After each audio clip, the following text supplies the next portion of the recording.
Hello, my name is Luna. I turned 81 the day my house burned to the ground. It was a quiet Friday in Asheville, North Carolina. Spring had just started to wake up, the town dogwoods blooming, the hills still misty in the morning, and the air heavy with the scent of wet earth. I'd lived on Blackwood Hill for nearly 6 decades. That house? An old Victorian with creaky floors and stubborn pipes, was never just a structure. It was history. My history. That morning, I made myself a strong black coffee, no sugar, no cream. Just like always. My late ex-husband Wesley used to joke it was as bitter and bold as the woman who brewed it. He wasn't entirely wrong. I stood by the kitchen window and looked out at the garden where we had planted rosemary and lilacs back in the 70s. He was long gone now, but that garden still remembered him. The family was due at 5 for my birthday dinner. My son Derek said they'd bring takeout. He's been between jobs for the past year, though he prefers to call it freelancing. My daughter Claire promised cake, but knowing her, it would be store-bought and too sweet. Her hands always shake a little when she lies. At 5:15, they all arrived, Derek with his wife Monica, Claire with her ex-husband Greg, and the grandkids trailing behind, barely looking up from their phones. Their hugs were mechanical, their smiles too perfect. Happy birthday, Mum, Claire chirped, handing me lilies, knowing full well I can't stand the smell. The evening passed like so many others' smiles. Small talk. Underlying tension. No one wanted to name. Around 8:00, they gathered their things and left in a hurry. Claire asked if I needed help with the dishes. I told her no. I always did fine on my own. At 9:30, I climbed into bed, feeling more tired than usual. I didn't even change into my nightgown, just lay there, eyes open, watching the shadows of tree branches sway on the ceiling. That's when I smelled it, smoke. Acrid. Creeping through the floorboards. There was no fire alarm, no screeching beep, just the quiet panic of knowing something wasn't right. I didn't scream. I didn't call for help. I did what Wesley had taught me long ago, grabbed the bag by my nightstand, the one with all the documents that matter, and climbed out the back window, down the lattice of vines we once used for summer tomatoes. By the time the fire trucks arrived, the house was already gone. And somehow, my children showed up faster than the flames ever could. The fire department said it was likely an old wire in the attic, an accidental electrical fire. But I knew my house. I'd had the entire system rewired just 3 years ago. Nothing in that home was accidental. The most suspicious part, how quickly my children arrived. Almost as if they were already on the way. Derek showed up first, hair still wet like he'd just gotten out of the shower, but somehow fully dressed and ready to handle an emergency. Claire pulled up not long after with a change of clothes for me. 2 suitcases packed with brand new essentials. When had she had time to shop? They played the concerned children perfectly. They wrapped me in a blanket, walked me over to the curb, offered hot tea from a thermos. Claire's husband Greg mumbled something about how lucky it was that I'd gotten out in time, but I noticed how he avoided eye contact like a poker player sitting on a dirty hand. Within hours, they were already talking logistics. "Mom," Derek said, kneeling beside me, "you can't stay in a motel. It's not safe. Not at your age." Claire nodded, her voice syrupy. "We've looked into Ashton Pines. It's just outside town. Really beautiful.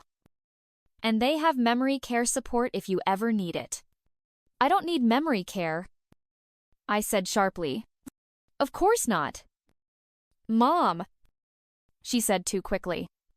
Just temporary. Until we figure things out with the insurance and the property." I agreed. Not because I trusted them, but because I needed time to watch and plan, Ashton Pines was clean, quiet, and almost too perfect. The kind of place built more for the peace of mind of adult children than the comfort of elderly parents. The staff was friendly in the way that waitresses are friendly to rude customers. Always smiling. Always watching. My room overlooked a courtyard with a koi pond. The flowers were fake. So were most of the people. But not all of them. That's where I met Hank Dobson, an old farmer from Marshall County who had worked the same patch of land for nearly 50 years. He walked with a limp but had eyes sharper than a hawk's. We shared meals, played chess, and talked about the world as it used to be. It was through Hank that I met his daughter, Sophie. Sophie was the kind of young woman who still believed in dirt under her fingernails. She ran a small organic produce delivery business and dreamed of opening a permanent storefront downtown. But the land prices are insane, she said one day while visiting her father. All the developers are snatching everything up. I didn't say anything then. But I remembered. Back in my room, I unlocked the old leather folder I'd stashed in my overnight bag. The one labeled M.E.H. Monroe Estate Holdings. The shell company my late husband Wesley had established back when we were still together. Wesley was a flawed man, but brilliant. While other men spent their midlife buying sports cars, he bought land. Lots of it. In the 80s and 90s. He quietly purchased properties all around Asheville through M.E.H. Cheap lots. Corner spaces. Even a few abandoned blocks in what is now downtown. And when he died, all of it became mine. But no one ever knew. Not even my children. Wesley always said, "Contrôle mon silence." I flipped through the pages of deeds, land surveys, and LLC papers. My children believed the only asset I owned was the house they'd burned down. But the truth, that house was just the tip of a very deep iceberg. And the most ironic part, Derek and Claire were living on land I still owned years ago, when they wanted to build their homes. I had quietly made arrangements through M.E.H. They received long-term land leases for next to nothing, never realizing their landlord was me. They thought they were clever, getting cheap rent from a faceless corporate entity. And now, they'd tried to remove me from the board entirely. I closed the folder and stared out at the koi pond below. One fish was circling the same rock over and over. Unable to move forward, I would not be that fish. The next morning, I called Reed Jameson, my old estate lawyer. He was in his 70s now. Retired technically, but still sharp as a tack. "Luna," he said, clearly surprised. "I heard about the fire." "You all right?" "I'm fine." I said, "But I need you to check something for me." Quietly. "Of course. What I want to know if my children Derek Whitaker and Claire Monroe have filed any insurance claims or construction permits using my name." He hesitated. "Luna, are you telling me they—" "I'm not telling you anything yet." I said, "But I have a feeling they're playing a game. And it's time I reminded them who taught them how to play." 3 days after the fire, I had memorized every shift schedule at Ashton Pines. I knew which nurse took long smoke breaks, which ones actually read the charts, and which administrator left her laptop unlocked during lunch. I wasn't just biding my time, I was collecting pieces. While Derek and Claire played house with my ashes, I was quietly building a new fire of my own. Reed Jameson moved fast. Within 48 hours, I had a folder of findings, 2 building permit applications filed with the city for a multi-use retail complex on the Blackwood Hill property, filed under family acting on behalf of incapacitated property owner. Me. Incapacitated. I almost laughed. If they thought putting me in a pastel room with oatmeal wallpaper and bingo nights would break me, They clearly didn't know the woman who raised them. Reed also confirmed what I suspected: both my children were in deep financial trouble. Derek had defaulted on a renovation loan. Claire had a second mortgage she hadn't told anyone about. Her son's college tuition was a sinkhole. And Greg, her ex though, technically just helping with things, had transferred $2,000 in cash from their joint account the night before the fire. The game was on, and I wasn't playing defense. I made my next move one Thursday afternoon. While residents at Ashton Pines were playing dominoes in the common room, I was seated under the garden gazebo with Sophie Dobson. She had no idea who I really was. "I may have a property that fits what you're looking for," I said casually, sipping chamomile tea. Her eyes lit up. "Really? In downtown Asheville, just off Maple Street. It's where my house used to be." She blinked. "The one that burned down," I nodded. "Perfect lot size. Near the park. Walkable from 2 major residential zones. It was never for sale until now." She hesitated. "I appreciate that, Miss Whitaker. But property in that area goes for $500,000. Easy. I don't have that kind of capital." "That's not what I'm asking." I leaned forward. "I want that land to mean something. Not another soulless strip mall. Something that serves the community. A farm-to-table market is exactly that." She said, "We'd partner with local growers. Include a small cafe. Maybe even host classes." I smiled. "Then let's talk numbers." The price I offered was less than half the market rate. Just enough to make the deal real, but not enough to scare off the bank. Sophie looked stunned, then grateful, then a little suspicious. "Why me?" she asked. "Because your father plays honest chess," I said with a wink. "And because you're not trying to burn your way to a better future." That weekend, Reed began drawing up the transfer documents.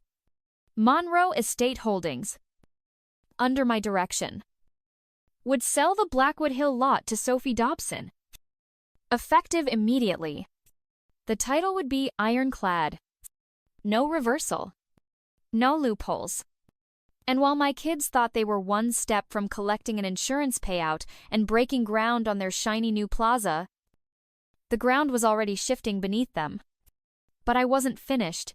I reached out to Rachel Torres, a former colleague who now worked for the Asheville Fire Department. "Rachel," I said, "I need you to take a second look at a report that just came in. House fire on Blackwood Hill." She paused. "That was yours, wasn't it?" "I'm not asking for anything illegal," I said. "Just off the record. Something doesn't add up." She sighed. "You always were a hound for details." The next day, Rachel called back. "Luna, your instincts are spot on." The initial report was rushed. They said electrical, probably because of the age of the house. But the wiring was updated. There are 2 separate points of origin in the fire, and there are traces of accelerant. I felt the rush of ice in my veins. "Also," she added, "the smoke detectors were manually disabled. Someone knew what they were doing." My jaw tightened. "Thanks, Rachel. Send me what you can." 2 nights later, I sat under the soft light of my reading lamp, cross-checking Rachel's findings with Reed's paperwork and bank statements. Then came the final puzzle piece. A manila envelope from Reed, hand-delivered by courier. Inside, surveillance photos. Greg Claire's ex-husband meeting a known arsonist in a diner off I-26. Time-stamped. 1 week before the fire. And just like that, my theory became reality. They hadn't just hoped for a payout. They'd tried to erase me. I looked at the family portrait on my nightstand. Taken 10 years earlier. Claire had her arm around me. Derek was laughing. I remembered thinking, they'll be okay. Now they were standing on land they didn't own, waiting for money that would never come. While I old, forgotten, underestimated, was about to make the move of a lifetime. I picked up the phone and called Reed. Time to file the deed, I said. And the lease updates, he asked. Double the market rate, I replied, and send them with a note. He chuckled. What kind of note? I looked out at the quiet garden. The koi pond, reflecting the full moon. Just 4 words, I said. The land remembers everything. It was a bright Sunday afternoon when I called the family meeting. The sky was too blue. The breeze too soft. The kind of weather that makes people believe in forgiveness. I had reserved the small community conference room at Ashton Pines. A modest space, pale yellow walls. Folding chairs. A long oak table, but it felt fitting. Neutral territory for what was about to unfold. At exactly 3:00 p.m. They arrived. Derek walked in first, wearing his usual wrinkled button-down, trying to look composed. Claire followed, tugging at her blazer, her eyes darting around the room. Greg came too, trying to blend in. Monica, Derek's wife, trailed quietly. Even the grandkids, Marley and Ben, showed up. Probably bribed with ice cream afterward? They didn't know what to expect. That was the point. I stood as they entered, my spine straight, my hands folded neatly on the table in front of me. I wasn't wearing the pastel cardigans they'd chosen for me. I was in navy blue. The same blazer I'd worn the day Wesley signed over the first deed in Monroe Estate Holdings. Thank you for coming, I said, motioning to the seats. Derek tried to smile. Of course. Mom, what's this about? I believe it's time we had a talk, I replied. About land, fire, and consequences. They exchanged nervous glances. I'm sure you've been wondering why the insurance hasn't paid out, I began. Why the building permit keeps getting delayed. Why the title search turned up something unexpected. Claire's hand twitched. Greg shifted in his seat. I'll make this simple, I said, sliding the first document across the table. The land where my house stood, the lot you tried to claim and build on, was never yours to touch. I sold it 2 weeks ago. Legally. Fully notarized. Derek's face turned red. I sold it to someone who actually wanted to build something meaningful. Sophie Dobson will be opening a farm-to-table market there. Groundwork starts next week.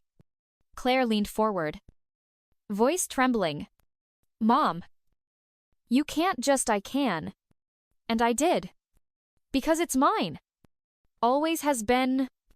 I pulled out the next document, the land registry for Monroe Estate Holdings, highlighting plots across Asheville, including the lots beneath both their homes.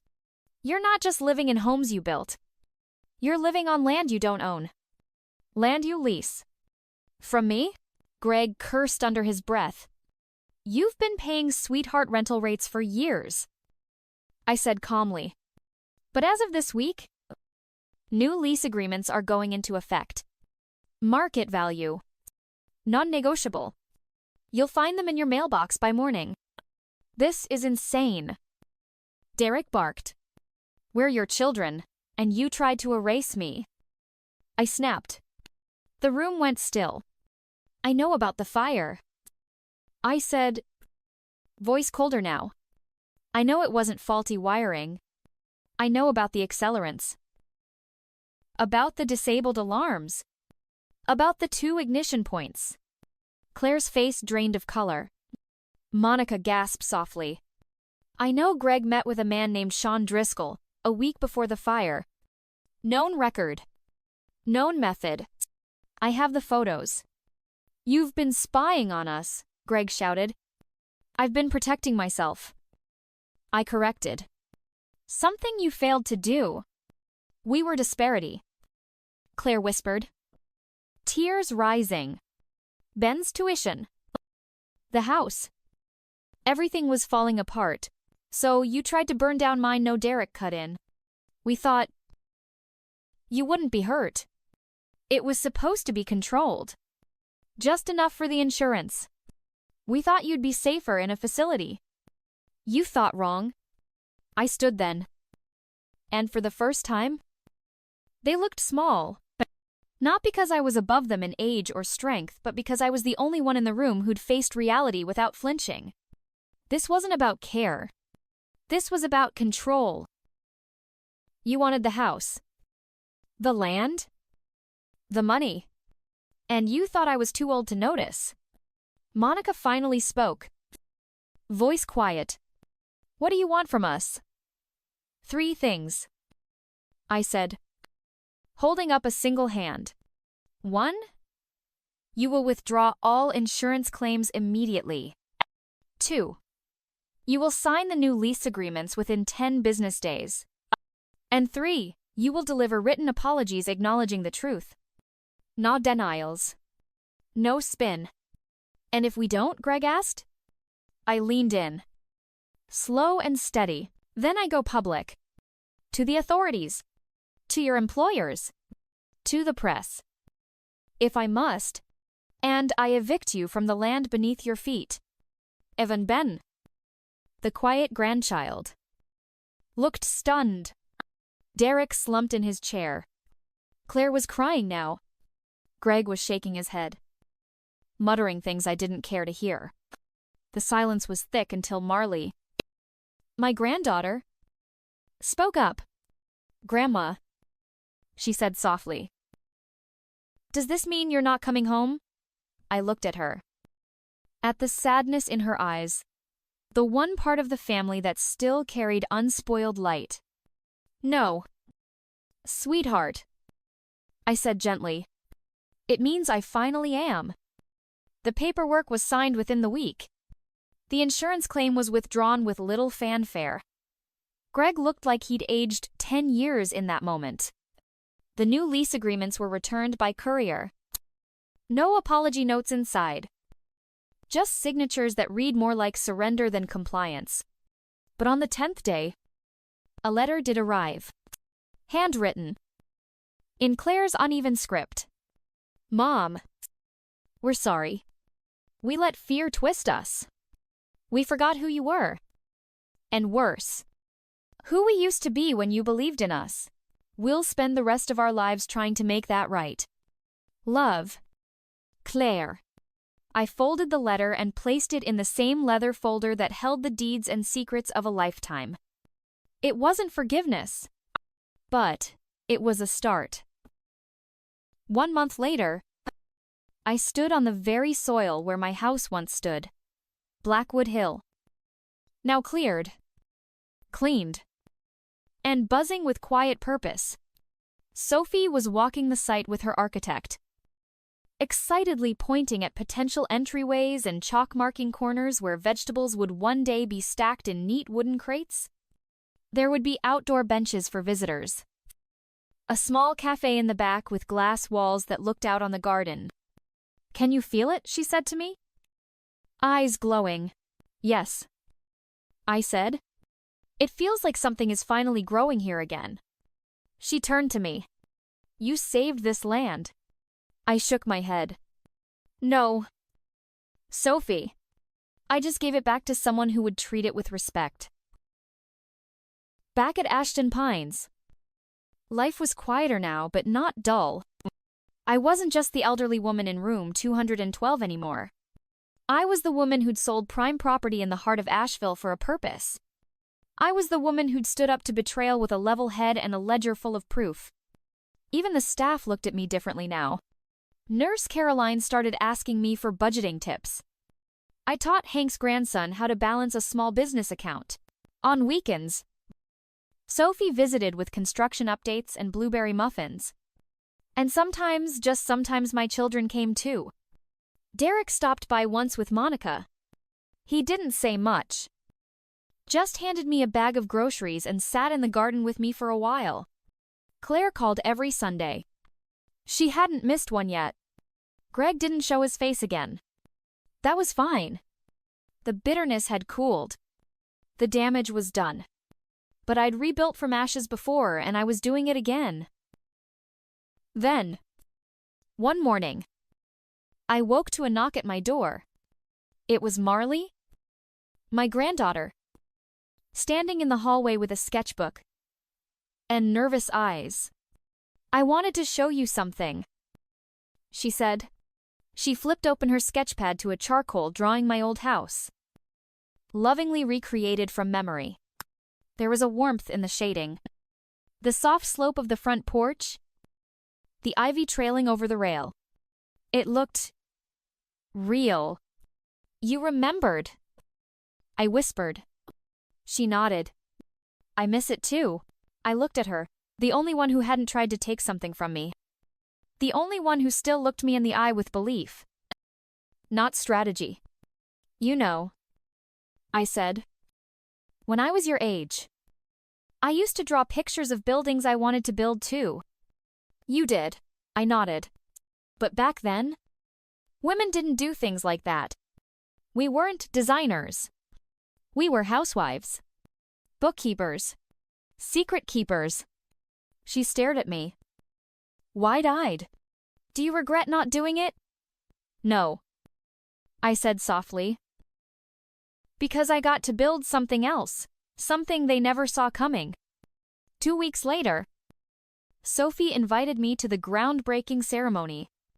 The sign was already up: Wholesome Harvest Market. Coming summer 2025, locally grown. Community owned. Built on respect.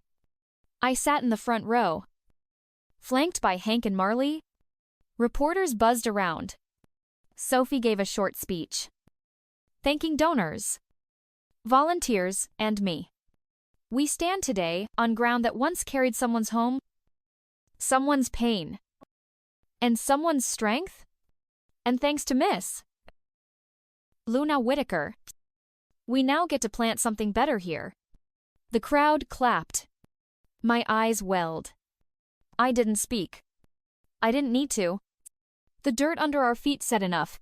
That night, back in my room, I opened Wesley's old leather folder one last time. Inside were the updated leases, the deed transfers, the confession letters, and my own scribbled notes of every move I'd made since the fire. Proof, not of vengeance, but of clarity, of resilience. I took it all out and placed it into a fire-safe lockbox. Not because I needed it anymore, but because I wanted it preserved. Not for my children. For Marley. She visited again a week later. I gave her the box. "What is this?" she asked. "Your inheritance," I said. "But not in the way you think." She opened it slowly. Her eyes grew wider with each page. "You planned all this, not at once." I smiled. But once I started thinking clearly, it all came together. She looked at me. "Why give it to me?" "Because you listened." I said. "Because you still know what home means." People think aging is shrinking dreams. Shrinking presence. Shrinking power. But I disagree. If you live long enough, you realize you weren't meant to grow smaller. You were meant to grow sharper. Cleaner. Unapologetically clear. My name is Luna Whitaker. I'm 81 years old. They tried to erase me. Instead, I became unforgettable. And I promise you this: the land remembers everything.